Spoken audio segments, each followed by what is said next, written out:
네, 이항용의 월가에도 함께하겠습니다. 이항용 위원님 나오셨습니다. 안녕하십니까? 네, 안녕하세요. 네, 오늘은요, 정말 다행히 우크라이나 전쟁에 대한 이 불안감도 좀 사그라들었고요. 이제 관세에 대한 불확실성도 좀 줄었고, 종목별 증세가 나타났는데, 자, 오늘의 그 인사이트 열어보도록 하겠습니다. 네, 테슬라 올해 M7 상대적 부지 이렇게 이제 나왔는데 오늘은요 애플, 테슬라, 엔비디아 다 올랐기 때문에 오늘은 한 번 더 테슬라를 좀 중심으로 좀 볼까요? 네, 맞습니다. 오늘 같은 경우에는 아시다시피 관세 전쟁에 대해서 트럼프 대통령이 서명을 하긴 했거든요. 근데 가장 중요한 것이 언제부터 하는 얘기가 나오지 않았고 오히려 그런 것 때문에 주가 쭉 올라가는 분위기였죠. 거기다가 이제 우크라이나와 이런 것들에 대해서 이제 전쟁이 끝나갈 수 있다는 기대감 나오면서 실제로 보면 S&P 500은 지금 아시다시피 한 3포인트 차이로 붙었고요. 나스닥 중에서는 나스닥 100 있지 않습니까? QQQ라는 것들은요. 거기 사상체 효과가 이제 깻잎 한 장입니다. 그래서 제가 왜 이런 말씀을 드리냐면 걱정거리는 많죠, 세상에. 진짜 많지만 실제로 보면 주가는 은근슬쩍 다시 다 올라가고 있고 사상체 효과 가는 주식들이 많이 있습니다. 그래서 늘 말씀드리지만 여러분들이 갖고 있는 주식만 보지 마시고 큰 틀에서 좀 보시면 좋을 것 같다 이렇게 말씀드립니다. 예, 나스닥도 이제 2만 코앞에 두고 있습니다. 예. 그냥 사상체 효과가 붙어 있다고 보시면 될 것 같습니다. 아직 공식적으로 터치를 못해서 그렇죠. 사상체 효과라고 보셔야 되겠고요. 테슬라 같은 경우는 마찬가지입니다. 테슬라 같은 경우가 그저께까지 또 5일 연속 하락하지 않았습니까? 그렇지만 또 이틀 연속 반등하는 모습을 보여줬습니다. 다만 전체적으로 보면 올해 들어서 나스닥의 전체적으로 S&P 500 대비로도 지금 바로 맥7 주식들이 지금 재미가 없습니다. 사실 S&P 500보다 지금 올해 들어서 이긴 주식은 두 개밖에 없습니다. 큰 주식 중에서 뭐냐면 많은 분들이 아시는 메타가 지금 S&P 500보다 상당히 앞서가는 모습 보이고 있고요. 한 23%까지 올라갔고요. 그다음에 아마존이 S&P 500을 이겼고 나머지 7개는 지금 지고 있습니다. 그것은 그만큼 작년부터 계속 말씀드렸다시피 초기옥차의 해소 과정이 좀 이루어지고 있다라고 보셔야 되겠습니다. 그럼 상대적으로 보면 매그7 중에서도 테슬라가 상당히 좀 부진한 모습을 좀 보였던 것들이 사실이 되겠는데요. 실제로 트럼프 당선 이후에 반등했던 것을 어제 오늘 올랐지만 아직 거의 다 돌려줬다라고 보셔야 되겠고 조금 트럼프 당선 직전보다 조금 위에 올라가 있을 분이라고 보셔야 되겠는데요. 최근 주가가 좀 상대적으로 좀 등락이 컸고 좀 부진했던 것에 대한 시각을 다시 한번 긍정적인 시각, 약간 부정적인 시각도 같이 한번 소개를 해드리도록 하겠습니다. 스티펠 증권은요, 목표 주가를 좀 내리기도 했습니다. 492에서 474달러 내려놨는데요. 일론 머스크에 대한 소비자들의 인식이 좀 부정적으로 좀 바뀌고 있다는 겁니다. 그것은 좋아하시는 분도 계시지만 미국에서도 싫어하시는 분도 있고 그것이 머스크의 정치적 활동에 대해서 상당히 비판적인 시각이 있다는 것입니다. 그것은 그런 것들이 결국은 일론 머스크에 하고 있는 사람에 대한 또 선호도도 있을 것이고요. 전기차에 대해 갖는 견해에 대해서도 긍정적으로 보는 분도 있지만 부정적으로 보는 사람이 늘어났다는 것입니다.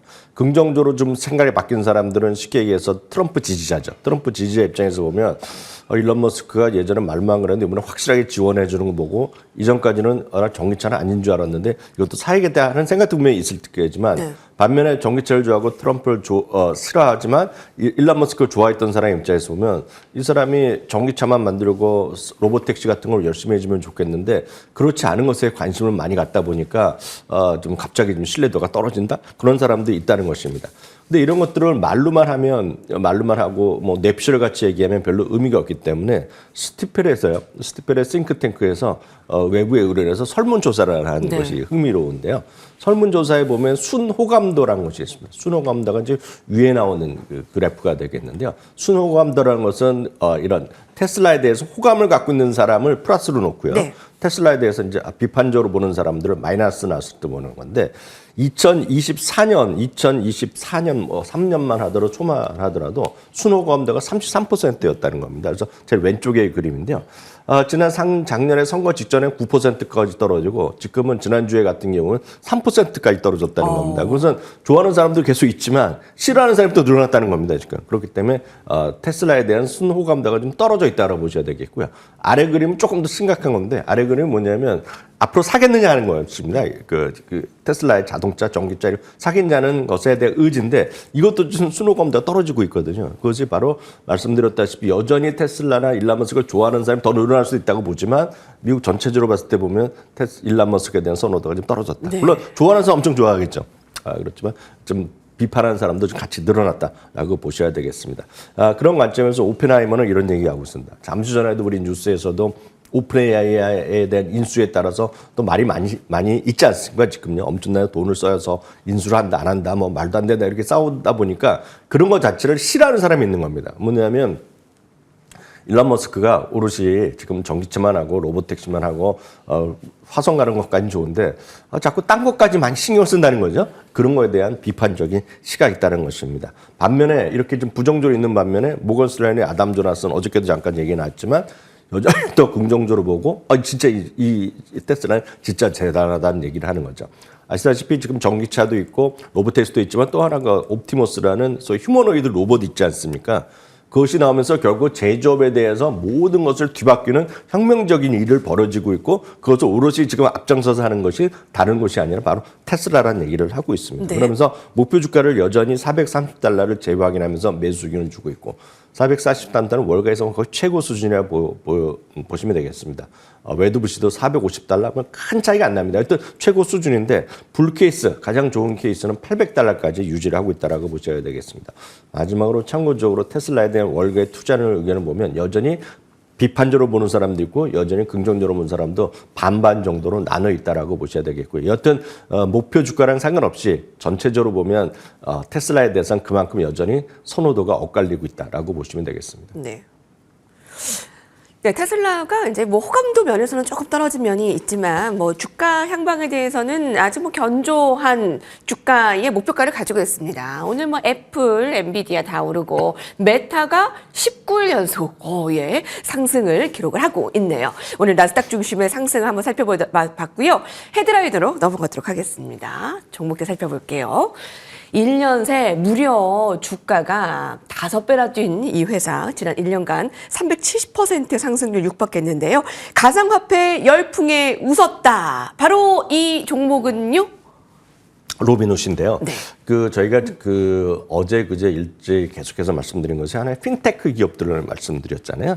그저께는 업펌을 말씀드렸고요. 어저께는 업스타트 말씀드렸는데 오늘은 로빈훗입니다. 물론 로빈훗은 그들보다 훨씬 더 오래 생겼지만 그 기존의 어떤 금융의 업계에 보면 로빈훗도 보면 아직 생긴 지 얼마 안 되는 정말 유치원생 같은 그런 기업이거든요. 그저 엄청난 대규모의 IB 예를 들면 증권사가 아니라 기본적으로 보면 좀 저렴하게 무료 버전을 해갖고 싸게 만들고 어떤 투자를 좀 늘릴 수 있는 그런 분위기라고 보셔야 되겠습니다. 바로 그런 것이 로빈훗이 되겠는데요. 주당이익이요. 이번에 또 한번 깜짝 실적이 나왔습니다. 43센트가 예상되는데 1달러를 넘어서는 모습이 나왔고요. 매출이 9.2억 달러가 예상됐는데 10억 달러가 넘어섰습니다. 특히 매출 규모로 보면 전년 동기 대비 115%가 늘어났습니다. 또 하나는 이제 여기서 골드 구독자라는 표현을 쓰고 있는데요. 이 골드 구독자를 하면 할인을 해주고 수수료 할인해주고 추가적인 혜택을 많이 준다는 것인데요.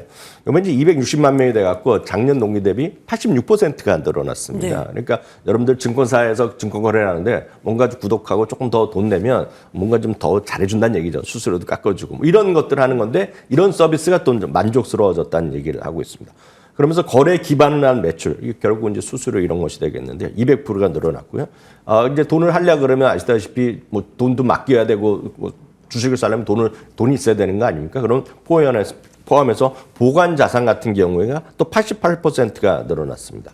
거기다 로빈훗이 이제 해외에도 확장하고 있는데 뭐 영국에서도 옵션 거래를 시작하면서 여러 가지 이제 전 세계로 넓혀나가고 있는데요.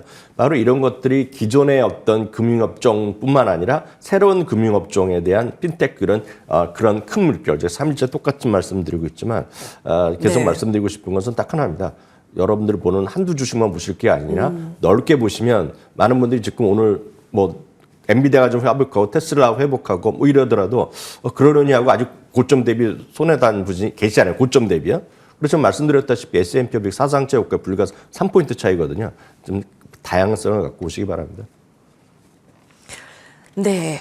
깜짝 실적을 냈고요. 핀테크 시대에 참 어울리는 종목입니다. 로빈후드 저희 코너에서도 자주 다루는 종목인데 스터디 꼭 해볼 만한 종목이죠. 자, 다음엔 이번 주에 실적이 나온 슈퍼마이크로 컴퓨터 살펴보도록 하겠습니다. JP모건이 슈퍼마이크로 컴퓨터에 대해서 매도 의견을 재확인했네요. 여러분 주가가요. 최근 8거래일 동안에 하루만 제외하고 계속 올랐는데 이런 매도 의견 재확인 어떻게 살펴봐야 될까요? 네, 이런 것이 바로 이제 미국 주식시장과 한국 주식시장의 완전히 전혀 다른 관행이라고 보셔야 되겠습니다. 우리나라에서는 일단 기본적으로 매도 의견을 찾기가 쉽지 않습니다. 좀 비판점 말씀드리면 0.8%가 안 됩니다. 우리나라 1년간을 보면. 그렇지만 미국은 평균적으로 10% 정도가 매도 의견을 받고 있다고 보셔야 되겠습니다. 그래서 누가 매수 의견을 내건 매도 의견을 내건 간에 그에 대해 비판하는 사람이 없다라고 보셔야 되겠습니다. 물론 슈퍼마이크로 컴퓨터도 좀 좋다는 의견도 많고 목표 주가 올린 것도 있는데 여전히 JP모건은 목표 주가는 조금 올려놨습니다. 230에서 250달러 내려 올려놨지만 여전히 투자 의견은 매도 의견을 재확인했는데요. 이런 얘기를 하고 있습니다. 회사 측에서 매출 가이던스를 상당히 업계보다 좀 높게 발표했는데 자기가 봤을 때는 그렇게 쉽지 않다는 얘기를 하고 있습니다. 예를 들어서 내년에 400억 달러의 매출을 제시하고 있는데 그렇지 않다라고 보셔야 돼요. 않다라고 얘기하고 있고 그렇게 공개적인 어떤 공격적인 매출 목표를 제시하고 그걸 현실화되기 위해서는 안정적인 마진 확대에 대한 어떤 가시적인 어떤 발표라든가 성과가 있어야 되는데 아직 그런 것은 없다라는 것이 JP모건의 시각입니다. 그러면서 하는 얘기가 차세대 GPU에 대한 수요가 분명히 있지만 앞으로 경쟁이 격화지면서 가격이 다운될 여지도 있고 그렇기 때문에 JP모건은 목표 주가는 올려놨지만 여전히 의견은 약간 썰렁하다라고 보셔야 되겠습니다. 반면에 루프 캐피탈이나 웨드부시는 40에서 50달러, 24에서 40달러 이렇게 많이 올린 것도 있으니까 여러분 잘 선택적으로 판단하시면 되겠네요. 예. 네, 슈퍼마이크로 컴퓨터에 대한 월가의 시각을 살펴봤고요. 다음 종목은 월가의 기대에 너무 못 미치는 종목입니다. 함께 살펴보시죠. 월가 기대에 못 미치는 오늘의 급락 종목입니다. 근데 뭐 많이 빠지진 않았어요. 한 6% 빠졌는데 사용자 성장이 예상을 좀 빗나갔다고요. 네, 레딧이라는 회사인데요. 레딧이라는 거는 쉽게 해서 게시판 하는 거죠. 다양한 커뮤니티를 하는 것입니다. 그래서 우리가 여러분들 궁금하시면 뭔가 궁금하시면 모르겠습니다. 요즘은 이제 유튜브에서 많이 검색을 하시지만 좀 더 글로 쓰려 그러면 네이버에 뭐 지식인 뭐 이런 거 많이 하고 하실 텐데요. 실제로 보면 미국 사람들은 모든 거에 궁금한 거는 다 그냥 레딧에서 물어본다고 보시면 되겠습니다. 그래서 그것이 바로 레딧의 장점이자 단점도 있죠. 그럼 거기서 돈을 어떻게 버느냐? 똑같습니다. 그래서 광고를 붙이고 어떤 고객 사용 기반에서 광고를 갖고 여기서 수입하는 그런 구조라고 보셔야 되겠는데요. 주당이가 매출은 기대 이상이 나왔고요. 일간 활성화 숫자가 바로 이 부분에서 오늘 약간 미스가 났습니다. 물론 40% 가까이 늘어났지만 월가에서는 1억 300만 명이 좀 넘을 거라고 예상했는데 일간 활성화된 사용자 수가 1억 170만 명. 사실 1억 170만 명이라 하더라도 이게 지금 미국 인구의 3분의 1 이걸 매일 쓴다는 거거든요. 그러니까 엄청난 거지만 예상에 못 미쳤다는 그런 바로 그것 때문에 오늘 주가 4, 5% 떨어졌는데 문제는 그럼에도 불구하고 월가의 목표 주가는 오늘 최소 9곳이나 목표 주가를 상회했거든요. 그래서 약간 눈높이를 부족한 건 있지만 월가에서는 계속 목표 주가 올려가고 있기 때문에 이런 거 관심 있는 분들도 한번 스타디해 보시면 좋을 것 같습니다. 워낙 독점적인 사업 구조를 좀 갖고 있다라는 것 이해하시면 좋겠습니다. 이학용 위원님과 함께했습니다. 말씀 감사합니다.